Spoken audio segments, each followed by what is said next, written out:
What is going on, guys? This is your AEW Dynamite review for November 20th, 2019 from Indianapolis, Indiana. As the Super Chats begin to pour through, everybody coming into the chat here tonight, AEW NXT. Going off the air a few minutes ago. Got 2 polls up this time, since I had a lot of people saying, well, how come you don't put any NXT polls up? Well, I got one up tonight. So you can vote right now on Twitter at Solomonster. And let me know in the chat. Let me make sure that everybody can hear me. So just type in 1, 2, 3 if you can. But you can vote right now at Solomonster. AEW poll is up, thumbs down. NXT poll is up, thumbs down. Big go-home show tonight to take over War Games coming up this Saturday.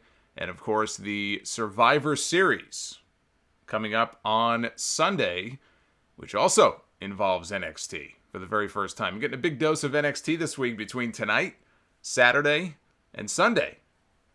And I would actually say that a lot of people, in a lot of ways, NXT has been carrying this company these last few weeks. Maybe not ratings-wise. Doesn't quite get the numbers that Raw and SmackDown gets. But think of how much worse this build would be were it not for the NXT influence on these shows each week. Hit that sub button if you are not already subscribed to the channel. And as I mentioned a moment ago, Super Chats are open for those who wish to donate. $10 or more is the RUSSO on a poll donation.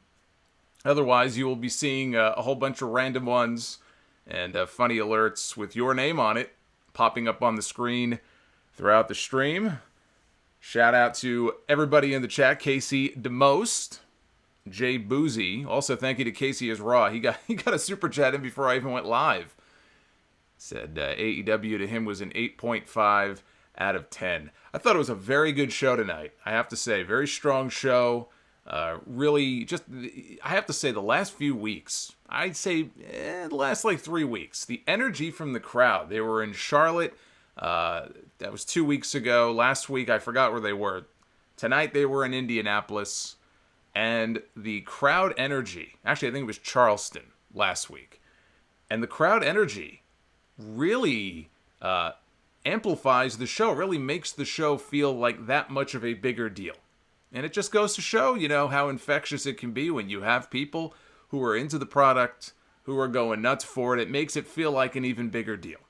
So shout out to all 3 cities each of the last 3 weeks, and tonight was no exception. I thought that it was a very good show. It has been 1,627 days since Nick Jackson of the Young Bucks wrestled a singles match. Well, that ended tonight. This show opened with Nick Jackson, as his brother Matt is storyline injured. So he was at home watching the show with his kids. Nick Jackson one-on-one tonight against Rey Fenix of the Lucha Bros.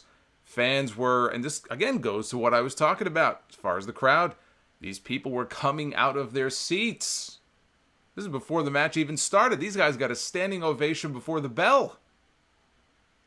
And it was just ridiculously loud to the point where I could barely hear the announcers. And then I started getting tweets from people saying, I can't hear anything. So I think what happened is the announcers were too low. I think it was a combination of the loud crowd and the announcers just were not mic'd properly. You could barely hear Jim Ross. You can kind of hear Tony. You could barely hear Excalibur. But I would say it was probably about midway through the show when they finally got it fixed. I mean, at least to my ears, they were able to get it fixed. But it was definitely noticeable here in this opening match. I just thought to myself, holy shit, these people are so into this thing, can't even hear the announcers. Well, they were into it, but I think that was more of a production miscue on the part of AEW. But in any event, this match was insane, in a word. I don't really know what other word would be good to describe it. Murder Cute 88. Thank you for the super chat. Appreciate it. Ian Israel with the $10 on a poll, bro. Thank you very much. Nick Jackson hit a delayed German suplex on the apron at one point to Fenix. Followed that up with a springboard facebuster.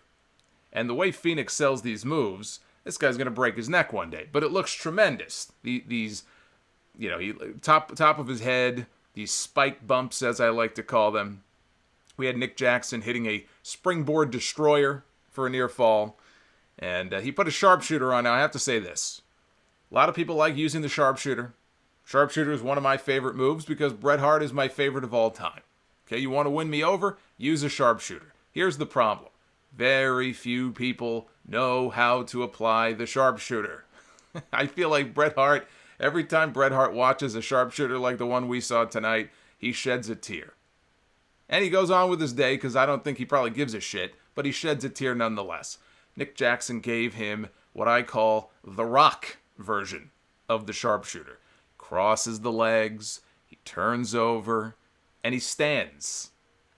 Now, I get that these guys probably don't want to hurt each other, right? He doesn't want to break the guy's back, but for God's sakes, come on. Some guys, they crank back on that shit. They sit down, they apply pressure, it looks devastating. Unfortunately, we did not get that version of the sharpshooter here. Fenix made it to the ropes. Nick tried for a tombstone. Fenix pulled him into a cradle for a near fall. And in the end, the Phoenix Driver wins it for Rey Fenix. I said on Twitter, I described it as an incredible sprint between these two men, which I think is an accurate way to put it. I mean, it wasn't a short match. When I say sprint, I'm not trying to say that it was a 2-minute match, but it was nonstop action. Just boom, boom, boom. Very few dives. I don't even know if they did any dives here in this match. So all the people that usually complain about dives in the Young Bucks matches, I guess would have to find something else to complain about here. Jacob Donnelly. Shout out to Jacob in the chat, $5 super chat. He says, I am convinced that Rey Fenix is not human. Well, here's the thing. Rey Fenix is not human until he is. I always worry about him. Somehow he survives, but I always worry about the guy. But he got a great win here. This was just a fantastic little sprint, about 12 minutes to open the show. Nick went for a handshake, and Fenix refused. He left. He got booed. So, hell of a way to open the show. I did flip over briefly to NXT. And I'm not giving away any results here, but I flipped over and I saw Becky Lynch in the ring with Rhea Ripley. So, never let anybody tell you, or Triple H, when he says, well, worry about the competition, we do our own thing. Yeah. Is that why you're giving away matches like this left and right? Come on, dude. Come on. Just embrace it. Embrace what we all know. It's a competition. Nobody wants to lose. I'm shocked, to be honest with you. I mean, I'm a big fan of both shows, and I am shocked that NXT has yet to win a single week. And I would even go as far as to say that if NXT does not come out on top tonight, and I don't know that they will, but they sure went out of their way on Monday night to let you know. Triple H at the end of the show said, hey, our door is open. Raw and SmackDown, you guys are invited. Here as we count down to Survivor Series, they're throwing everything they can out there. And again, I don't know all the big names who may or may not have shown up. I know Becky, and then I flipped it off, so I don't know anything else that happened. But don't let anybody ever try to convince you that there is not some kind of competition here between these two companies. If NXT doesn't pull it out tonight, I don't know when do they do it? If not tonight, then when? You're throwing the big guns out there. There were reports I saw that Roman Reigns was in town. Maybe he would be on the show again. I don't know if he was or not, but if not tonight, then when? It's kind of crazy to think about. I expected it to be a little more competitive. And I guess we'll find out tomorrow if AEW goes 8-0. Dr. Britt Baker against Hikaru Shida. And shout out to Rico Stevens for the $4.99 Super Chat. I would love to see Usos against Lucha Bros in a New Japan setting. Well, that's not going to happen. That's not going to happen. You'll notice we have not seen the Usos or Naomi since the, was it Jimmy? I believe it was Jimmy Uso. Got busted last time for the last DUI. I don't think it's a coincidence that the Usos and Naomi have been, they've been MIA since then. Hopefully he's getting whatever help he needs. Britt Baker and Hikaru Shida. Now, I want to try to be nice about this because I believe Britt Baker may have suffered a nose injury. I don't know if she broke her nose. They were talking on commentary. It might have been a broken nose. I saw that her nose was bloody. Again, I don't know what the injury was exactly. But for the longest time, up until recently, I said that I didn't really see what all the fuss was about when it came to Britt Baker. She looks great. She's got a great story, going and becoming a dentist and doing that while she's a pro wrestler. And it's this great story. I could see why AEW would want to build around her as one of the centerpieces of their women's division. The problem is, we have yet to see a Britt Baker match in AEW that you really look back on it and say, wow, that was a great match. Or, here's a match that I can hold up as an example of why they should build around her or one day put the championship on her. I haven't seen it. Then she had that match with Riho that I thought was pretty good, and I said, all right, maybe she's finally turning the page here. Maybe we're starting to see the real Britt Baker. And then I felt like tonight was a giant step back. This match was average at best. And to me, in watching it, it felt like Shida was almost slowing herself down to keep up with Baker. I don't know if anybody else felt the same way, but it almost looked like she was slowing herself down.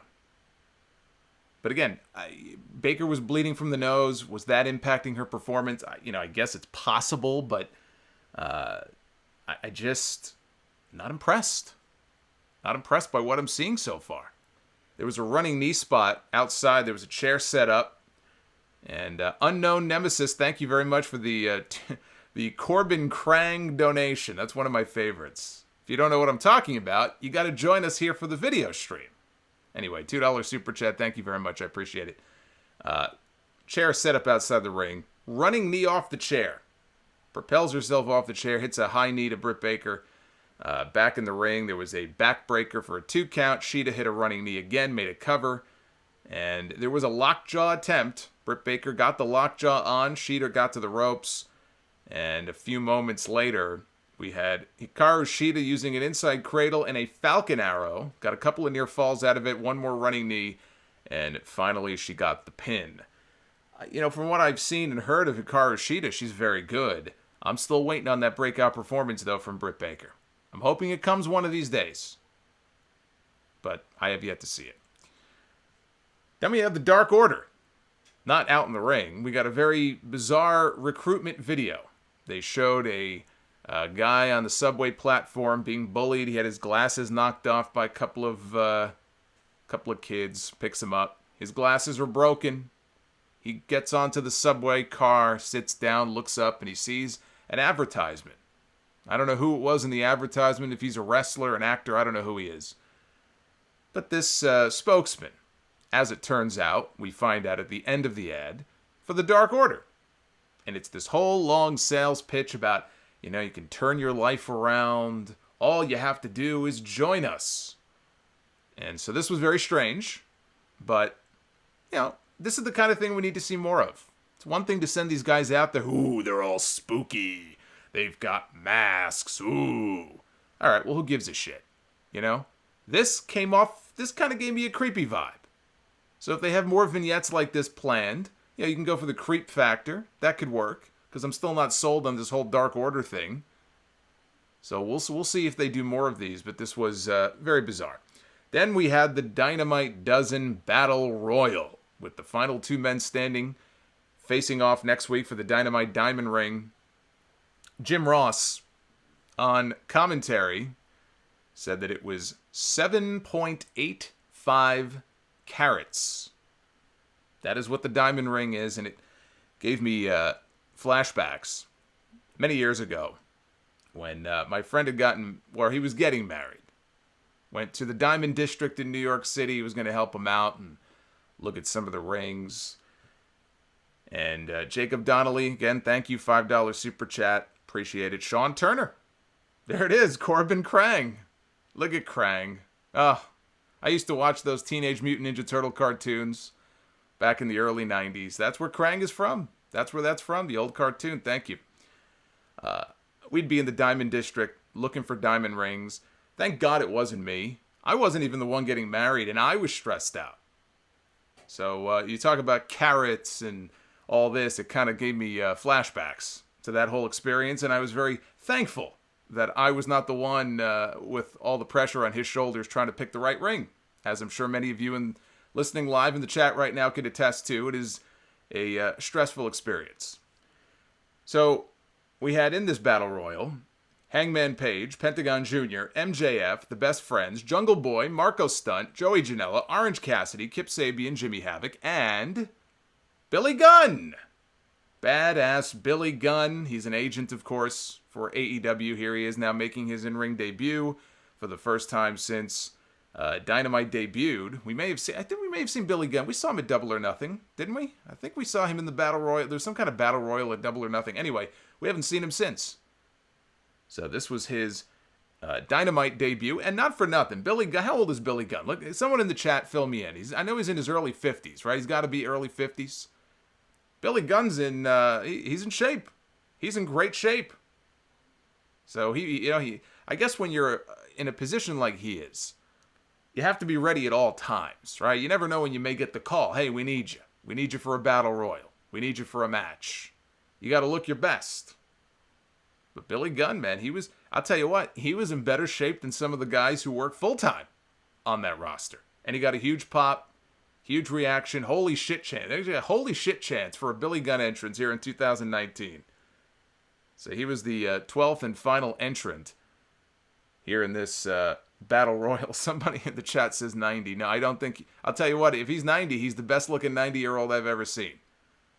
Smart ass. Anyway, 56, that can't be true. 56? I had 3 people just say 56. That can't possibly be true. I have to look this up now. Hold on a second. 56? I thought you were going to tell me he's like 51, 52. Is it really 56? Wow. All right, well, I'll take your word for it. But anyway, Phoenix runs down. This is right at the beginning of the Battle Royal. Hasn't officially started yet. Phoenix runs down, or at least we were supposed to believe that it was Phoenix. He's coming out to support Pentagon. He's coming out to support his fellow Lucha Bro. Only he reveals himself not to be Phoenix, but he reveals himself to be Christopher Daniels. Pentagon takes a swing at him. He misses. And Chuck Taylor, Chucky T, of the Best Friends, dumps Pentagon out of the ring. Pentagon is the first man eliminated here in this Battle Royal. So it seems to me this was done to set up a match between the Lucha Bros and SCU and keep that feud going, which, would make sense because Christopher Daniels, right, the storyline injury, he was out for many weeks. Believe it, if I'm remembering correctly, it was at the hands of the Lucha Bros. So that furthers that program between the two teams. So that was a bit of a surprise. So then Billy Gunn, well, actually, before we even get to the Billy Gunn stuff, Sonny Kiss, another one. We have not really seen Sonny Kiss on Dynamite until now. They did a spot where Sonny Kiss comes face-to-face in the ring with Billy Gunn, and he begins twerking in front of Billy Gunn. Billy Gunn says, well, anything you can do, I can do better. He turns around, he begins to twerk. It's kind of horrifying to think about. MJF swoops in, he dumps Sonny Kiss out of the ring. Billy Gunn then dumps out a bunch of people. He eliminated Jimmy Havoc. He dumped out Marco Stunt. Jimmy Havoc, though, is beside himself. He runs back inside with a staple gun. He goes crazy. He uses a staple gun on Billy. He uses a staple gun on everybody until referees finally drag him out of the ring.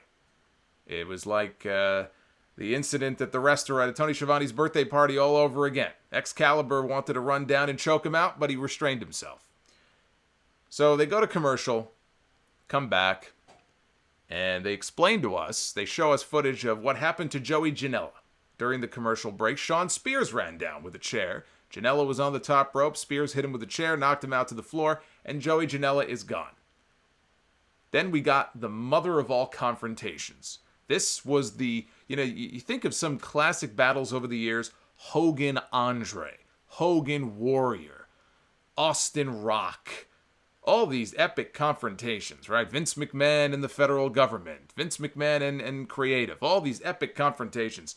we got maybe the most epic one of all here. Billy Gunn faced off with Orange Cassidy. And the place came unglued. So for all the people who don't get Orange Cassidy, look, I don't get Orange Cassidy. I don't get why he's so popular. Don't ask me. I have no explanation for it. He just is.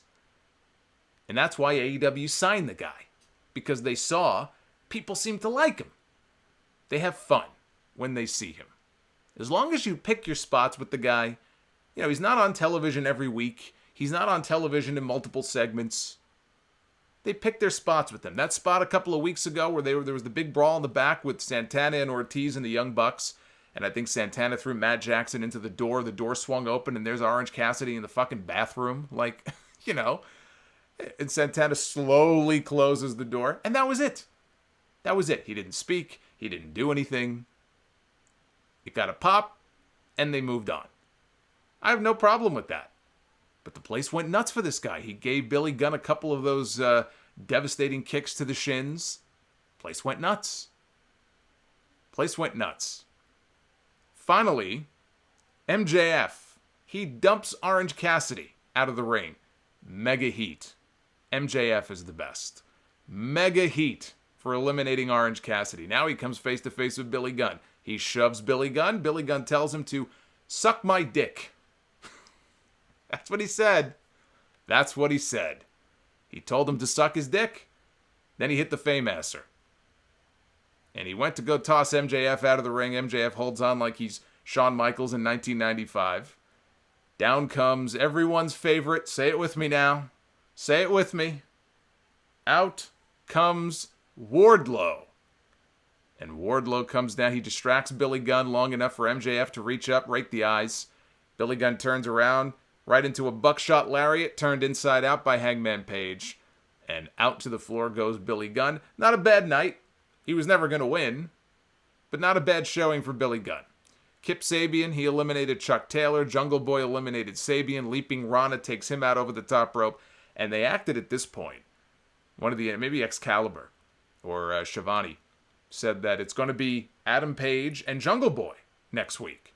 They wanted you to believe that these were the last two men in the Battle Royal. Of course, they weren't. You're not fooling me. MJF was still in the match, but he snuck out. He hadn't been seen for a few minutes.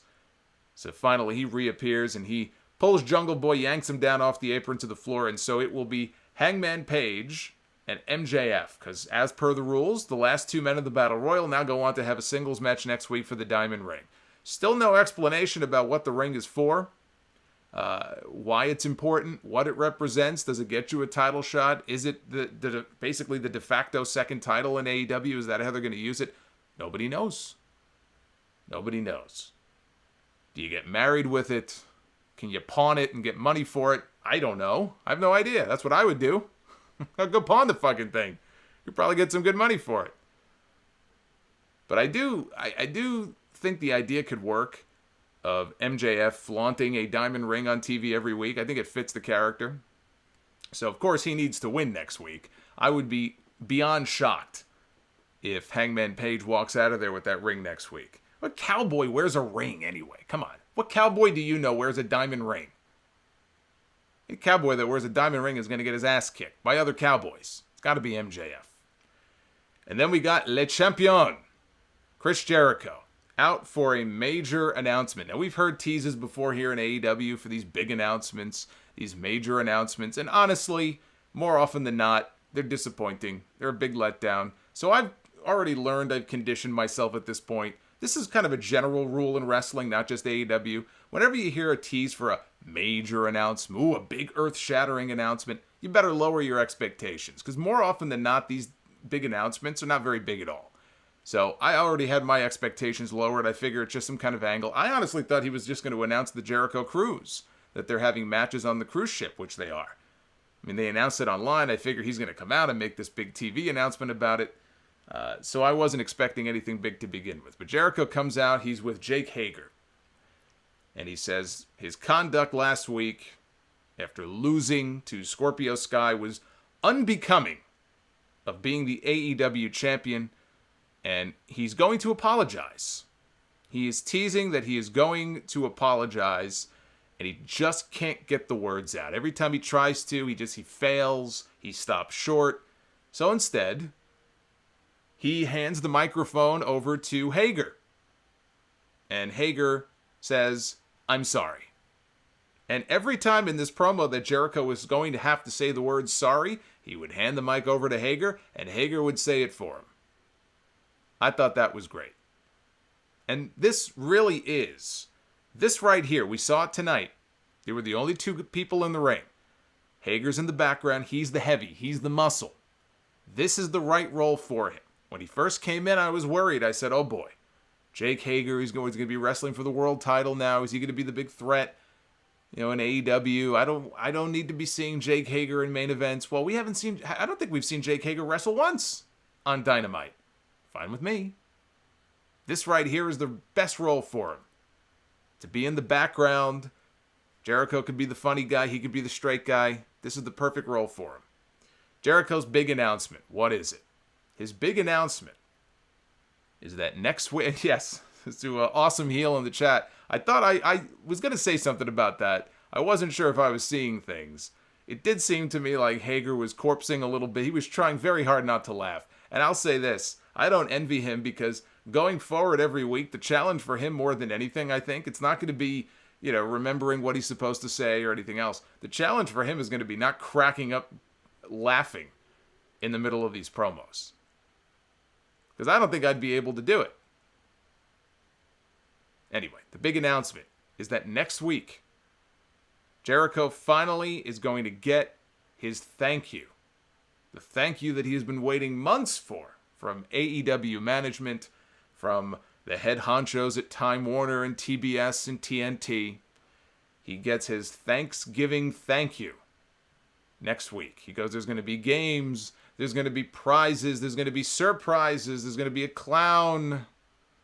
So apparently Seth Rollins is making his Dynamite debut next week. It's going to be one big, in his words, one big Thanksgiving celebration for les champions. I can't quite do it the way that he did it, but you get the point. So he's going to leave. He's made his announcement. That's it. His night is done. And he goes to leave, and all three members of SCU come walking out. Trevon Clark. What's going on, Trevon? $5 super chat. Did you see the Suck It Vince sign in the crowd? Yes, I did. Yes, I did. I believe there was another sign that says I Googled Hoovy. If somebody can verify that for me. I thought that was funny. It's a little play off of the promo from a few weeks ago with Jericho and MJF. Actually, was it last week? 2 weeks ago. Anyway, there were some good ones in the crowd tonight. SCU comes out. Scorpio Sky. On the microphone, he reminds Jericho of why he threw that tantrum at the end of Dynamite last week. It's because in the main event, he handed Jericho his very first AEW loss. That was the first loss of any kind that Jericho has suffered since debuting in AEW. And he was all smiles. Scorpio Sky said, my God, even my high school crush, Melanie Parsons, called me out of the blue, and we're going out next week. And Jericho says, well, I've seen Melanie Parsons, and she's put on a lot of weight since high school. Scorpio doesn't seem to mind this. He says, I like big butts, and I cannot lie. Of course, he didn't finish the song. You other brothers can't deny. When a girl walks in with an itty-bitty waist and a round thing in your face, you get sprung. Beef with the jeans she's wearing. Hooked and I can't stop staring. Oh, baby, I want to get with ya. Take your picture. My homeboys tried to warn me, but all right, anyway. I'll continue that after if you really want me to, but I don't think you do. So Jericho says, they're going back and forth. And basically the baby faces are trying to screw with Jericho. They're trying to convince him that they don't want an AEW championship match next week. So, of course, Jericho says, oh, you don't want a championship match? Well, that means you do want a championship match. I'll put my title on the line against you, absolutely. So the end result of all of this is that Scorpio Sky has himself an AEW championship match next Wednesday. Jericho, they shake hands. Jericho says, "It's official. We shook hands." Thus negating the need to ever again have another contract signing, which is okay with me. I'm perfectly fine with that. My God, people are going nuts, and I think they actually want me to finish this song. I may have just screwed myself. We need a full version. I'm actually afraid. I wonder if I sing this song, if I'll be struck for copyright. If the algorithm will pick up on me actually singing the song, and it will punish me. YouTube is getting worse and worse by the week. I don't even know where did I leave off in that song anyway. Maybe I will finish it. Anyway, let me finish this first. So the match is official for next week. Scorpio Sky, he gets serious. He says, I've waited 15 years. 15 years for this opportunity. And next week, I'm going to make Le Champion my Le Bitch. And Jericho attacks him, and the Inner Circle members lay out SCU. Brandon Cutler runs down to try to make the save. He gets beaten down. Michael Nakazawa runs down. He gets beaten down. And Jericho lays out Scorpio Sky with the Judas effect. Jungle Boy and Marco Stunt. First, Marco Stunt runs in. He gets laid out by Jericho. Jungle Boy comes down, and the place goes nuts. People love Jungle Boy. They love this guy. As Magician Sapphire with the $2 super chat, please finish it. Please finish it. What are you, Ryback now? Finish it? Hey, you'd have to send in a few of those Russo on a pole super chats to get me to finish this, my friend. I don't think you want none of this. Trust me. No, really, seriously, you don't. Don't do this. This is not going to end well. So Jungle Boy gets laid out. And behind Jungle Boy comes Luchasaurus. And Luchasaurus comes down. Jericho, of course, at this point says, "You know what? I think I've seen enough." And he bails. Hager stays behind. And they tease a confrontation face-to-face. Luchasaurus, Jake Hager. Hager takes his watch off. And then he thinks better of it. And he bails too. So that was a nice little tease. And one of the things I loved about this, I loved this entire segment, but one of the things I loved about this, I love how they just, in this one segment, set up no less than 3 other matches, potential matches in the next few weeks and months that they could do. Next week we're going to get Jericho and Scorpio Sky. They set up a potential match down the road, though, between Jericho and Jungle Boy. They set up a potential match between Hager and Luchasaurus. And they set up a potential match between Jericho and Luchasaurus, possibly for the championship. I could see Luchasaurus being the one to eventually take that title off Jericho. So they set up a whole bunch of matches here in this one segment. Raw is Jimbo. Thank you for the super chat. Feed me more, he says. There it is. Russo on a pole. I can say it every week. Look how cute he is. A big head. Tiny body, but a big head. Big mouth, too. Chris Jericho, if I could just say this. I know this is not exactly breaking news here. Chris Jericho is the absolute best thing going anywhere in wrestling today. Firmly believe that. Now, I know Steve Austin said something very similar on his podcast a few weeks ago, but I think it bears repeating again. This may go down before it's all said and done. This may go down as the best run of Jericho's career. Jericho's had a lot of phases in his career. Conspiracy theory, Jericho in WCW. Y2J when he first came into WWE. I know he had the team with Christian for a while. I don't know if you count that as like a run. We had Jericho later on as, the suit-wearing, serious Jericho, and the feud with Shawn Michaels. I love that 2008 run. That's his best run as far as I'm concerned. Then you have the list version of Jericho, and there's probably 2 or 3 other versions I'm not even thinking of. New Japan Jericho. He may be in the middle of the best run of his career, and I don't think that's an exaggeration. Now, his matches may not be what they used to be, although he's had a lot of great matches even at this age. But yes, he's slower, he's older, and his matches are not technically what they used to be.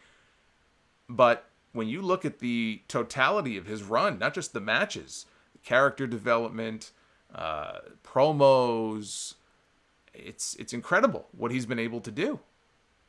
And he's what, 51? 50-ish, somewhere around there? That's right. Someone in the chat says potted plant Jericho, scarf wearing Jericho. When Jericho came back that one time and didn't speak, remember he just came out and he went crazy and then he just left? Whatever the fuck that was.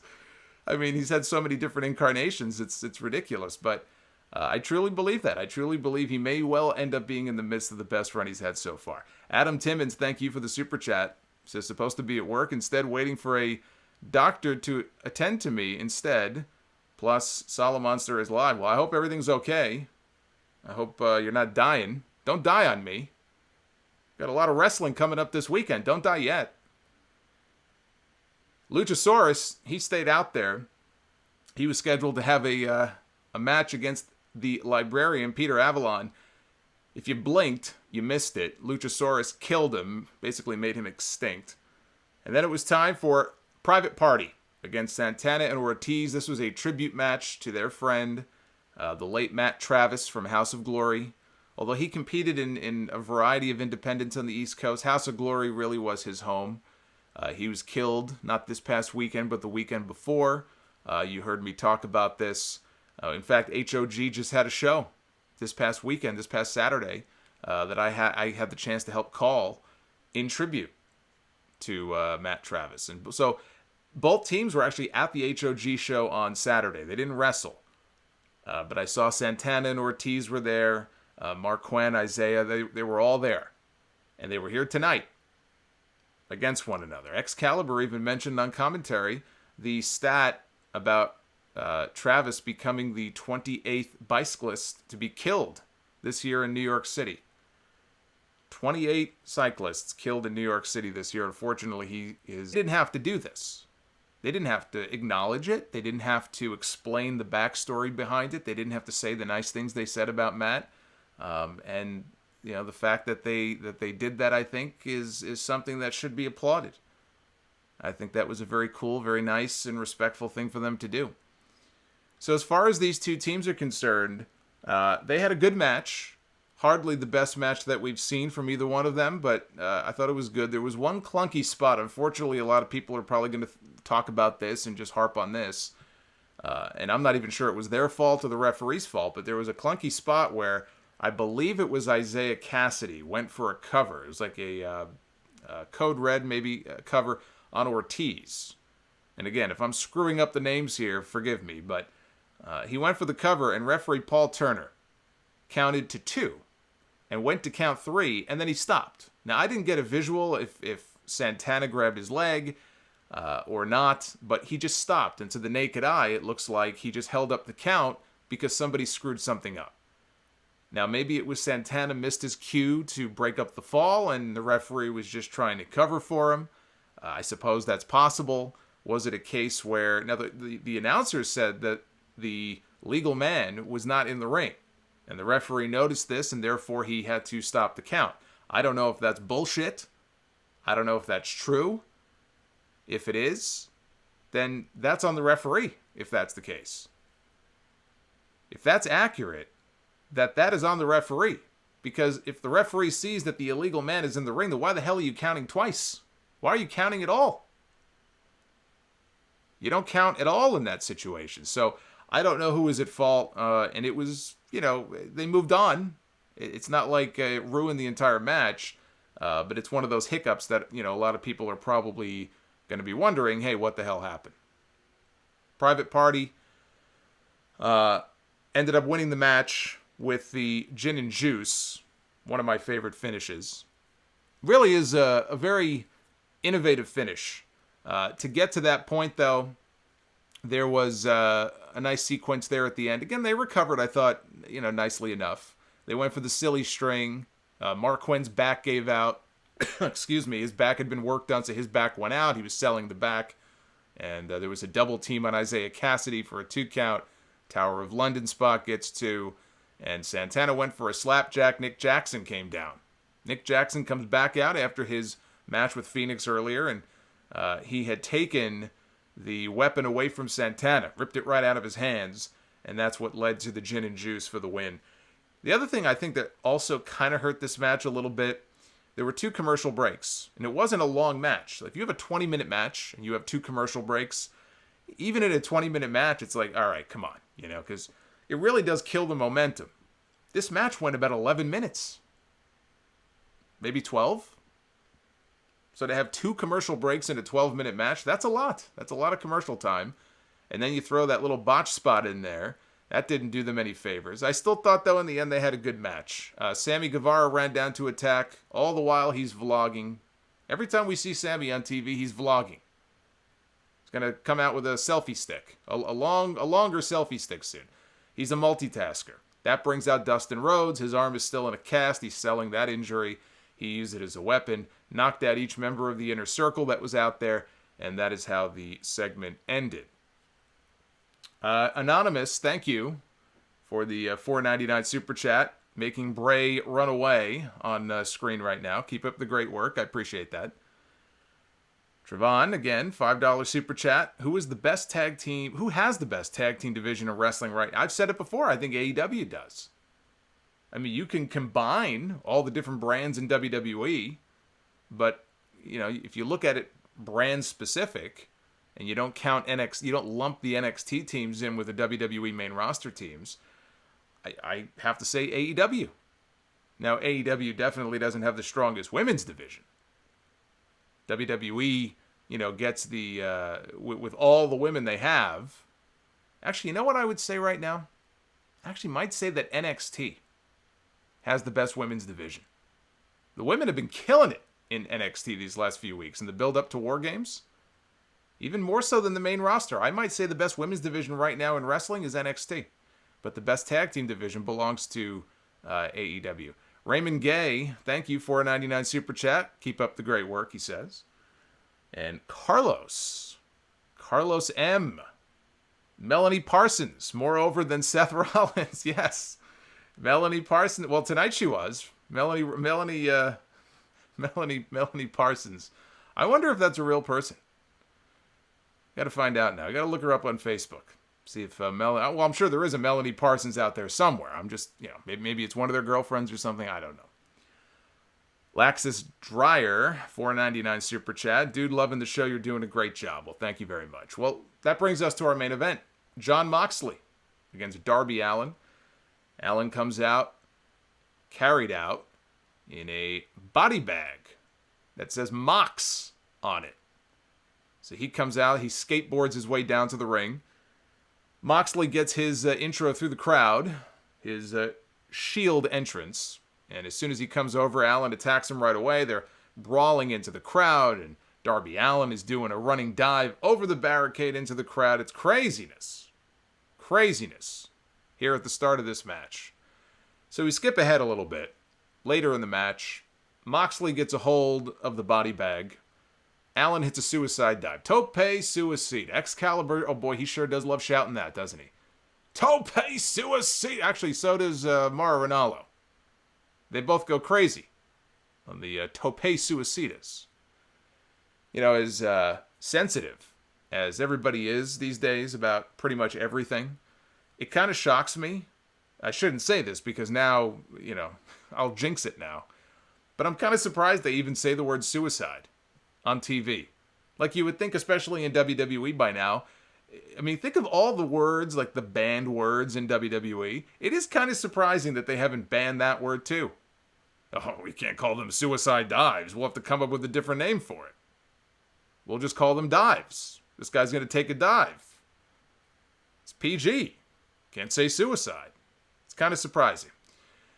Anyway, Moxley, he just absolutely destroys Darby Allin with a lariat. So now he gets the body bag. And he places Darby Allin, who doesn't weigh all that much. Darby Allin is not a big person. He's not a big guy. And he puts him in the body bag.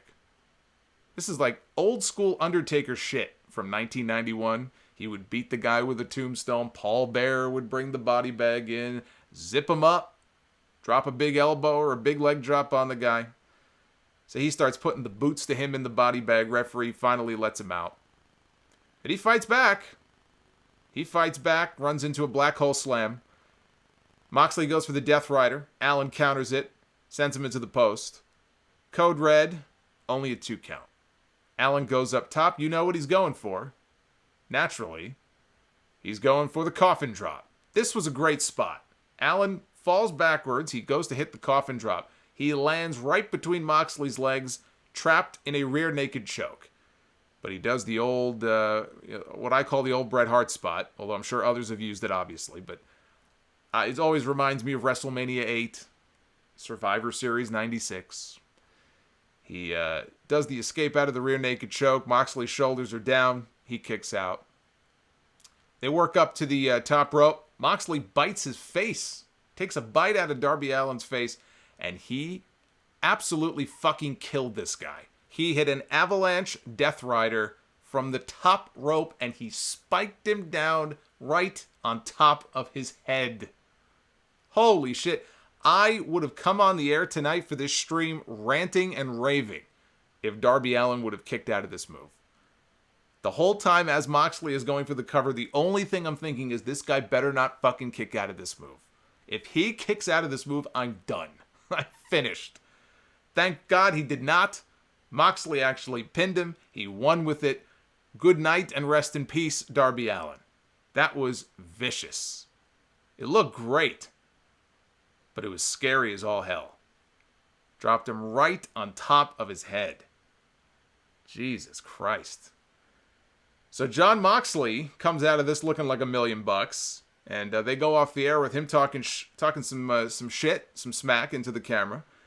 And they've already got a full lineup. Thank you, Ryan. $2 super chat. Appreciate it. That's Solomonster's Beer Fund. Well, you could contribute to Solomonster's alcohol fund. Forget the beer. Some beer is nasty.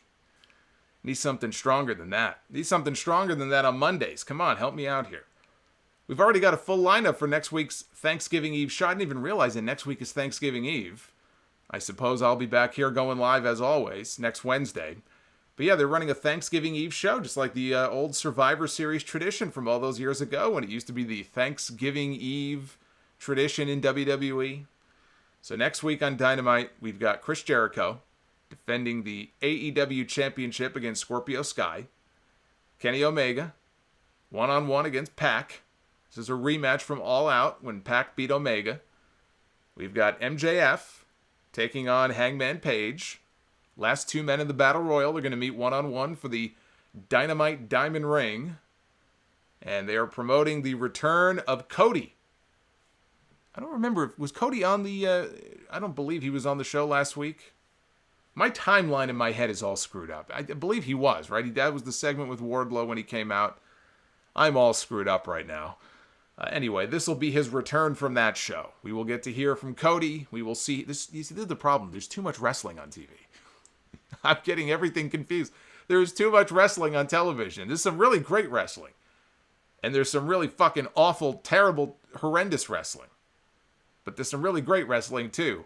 And it's on Wednesday nights. Like, I'm looking forward when I'm done here to going and seeing what I missed on NXT. It's been a long time since I've had that feeling on a particular day of the week where I actually look forward to the shows. It's a good feeling. I like it. I can get used to this. And it goes both ways, not just AEW. NXT has been awesome. But they've got a full lineup already, and this is one of the other things I can appreciate about AEW. They've been doing this now for several weeks. They will take the time to announce a full card. And I'm talking 3-4 matches, maybe 5 matches deep. You know, a week in advance, 5 days, 4 days in advance. They got everything lined up for you. It's not a big surprise about, what are they going to do tonight? They're going to book on the fly. No, they have an idea. They have, a plan. And they let you know exactly what to expect a week out. They get you excited for the show. I like that. And they're in Chicago next week. Chicago's going to be rocking this entire week. They're in Chicago this weekend for War Games and for Survivor Series. Then they turn right back around. It's a different building. It's not Allstate. But they're back in Chicago for AEW on Wednesday. So if Charlotte and Charleston and Indianapolis have been this loud the last 3 weeks, you can only imagine what Chicago is going to be like next week. And Thanksgiving Eve, for those people who may be wondering, well, what's the crowd going to be like? It's Thanksgiving Eve. It's a holiday. Maybe things are different now. But you got to remember, 30 years ago, 35 years ago, Thanksgiving, not even Thanksgiving Eve, like Thanksgiving Day, Christmas Day. These were huge nights for wrestling. These were maybe some of the biggest nights all year. Now, maybe today it's different. People don't go out on holidays. They spend time with their family. They travel. But traditionally, Thanksgiving and Christmas were like the two big nights of the year. So hopefully they'll have a packed house next week. Let's hop on over. Parvinder Singh, thank you for the super chat. Long live Kenny Olivier and Jelly Janella. I got that reference. I actually got that reference. So here we go. We are going to check both polls. I'm going to flash the AEW poll, and then we're going to take a look at the NXT poll. We're going to see who's winning so far. Oh, it's so exciting. Let's see who's in the lead right now. AEW. We've got over 1,400 votes so far. 85% thumbs up, 15% thumbs down. So pretty much in line with what AEW has been doing largely in these polls for these last several weeks. It's an overwhelmingly positive response. And now we flash over to the NXT poll. Let's take a look at how NXT is doing. Not bad. Less votes, about 400 fewer votes so far. 1,019 votes. 81% thumbs up, 19% thumbs down. So slightly lower than AEW, but again, over 80% positive. It's an overwhelmingly positive score for NXT. So both shows are neck and neck. Again, there's plenty of time to vote at Solomonster. As you can see there on your screen, that is my handle, that is my avatar, that is my Twitter. You can go right now. The polls are open for the next 48 hours. You can go and vote and let me know what you thought of the two shows tonight. Now, we're going to be doing things a little bit differently. I'm not taking phone calls tonight. We're going to skip because I am going to be recording a Sound Off Extra covering the CM Punk appearance from WWE Backstage last night. This was CM Punk's very first appearance, formally, not at the very end of the show. This was technically his debut appearance on Backstage, and he had a few things to say. And he got a lot of people talking. And he got some people salty, too. I guess it wouldn't be CM Punk on the microphone if he didn't. We also have ratings in. We also got those numbers in. We know how the show did last night. And I'm going to get into all of that as soon as I go off the air here in a moment. I will be recording that extra, and I will be posting it later tonight. So if you guys are not going to bed yet, you want to hang around, it may be a few hours, but that'll be going up hopefully in the next couple of hours. So you've got lots of more content coming here to the channel. This ain't it. If you think this is it, you guys are in for a rude awakening. We got a lot of stuff. We got Survivor Series coming up this weekend. It's a lot of good shit coming to this channel. Brian, thank you for the $3 super chat. Whiskey or vodka? I have a very simple answer for you. Vodka is the devil. Whiskey all the time. What you are looking at on your screen right now, and this is not just for my own shirt and my own store, but if any of you do any shopping on Pro Wrestling Tees, so you know, they have a Black Friday sale. That sale begins this Friday. They're starting it early this year. It's a 10-day sale. It starts on November 22nd. It runs all the way through December 1st. Certain parts of the site, you can get up to 40% off some items in our store. And you see the address on the very bottom there, prowrestlingtees.com/Solomonster Sounds Off. You got to type in the full name of the show. All shirts in our store are 20% off starting this Friday at, I believe, 1 p.m. Eastern. You don't need any promo code. There's no coupon code. There's no discount code. Wait until Friday afternoon. And starting Friday, 20% off all shirts in our store. That's the newest one. Some people were asking about it. And so we have the 12-year anniversary Sound Off logo t-shirt on a black shirt. It is up in the store right now. You don't even have to wait until Friday. But I would say wait. That way you get a couple of bucks off. And so that would be fantastic. If you want to support the podcast and get the new anniversary shirt, there it is. And that is the place to go starting this Friday. So, like I said, I'm going to head out. We're going to cut the show short here. We'll get back to phone calls probably next week. But I'm going to go record the extra now, get that up on the channel. Thank you so much for all the support. I appreciate it as always. Arturo Vasquez, $5 super chat. Says, the best part is CM Punk's opinion about the dog segment. Ah, yes. I'm going to get into that as well. Zack Attack TV, $3.99 super chat. Appreciate it. Yeah, there were a lot of signs in the crowd tonight, not just the Cornette one.